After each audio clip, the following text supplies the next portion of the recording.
سخت‌تره یا فوتبال؟ برو بریم که این ویدیو رو شروع کنیم. بریم. اول بریم فوتبال. اول ژیمناستیک. بریم برو.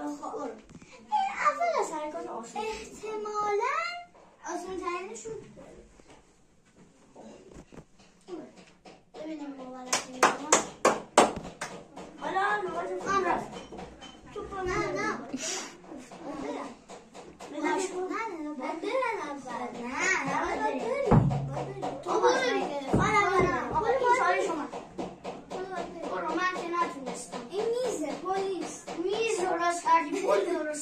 نه نمیتونی دسته رو ببری.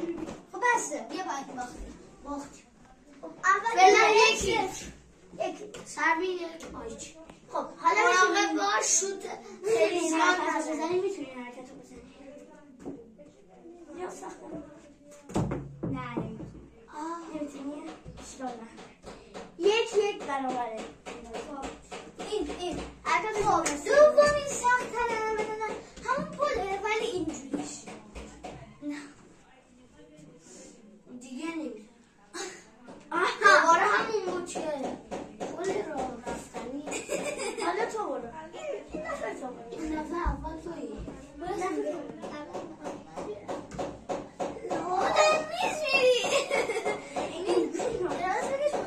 خودم میرم.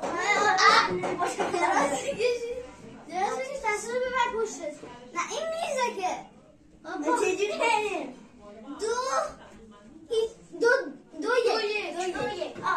حالا من حرکت رو بکنم. نه نمیتونی. حالا من خب میتونی این کار انجام بدی. دیدی که اصلش اینه باید بلوش سر اینطوری بلدی؟ آره احتمالا آسون انجام یعنی من خوب رفت. آره خوب رفت. دوباره حالا یه حرکت ژیمناستیک کن. خب دومین سختش اینه. سومی دیگه پول نباشه دیگه. پول نیست.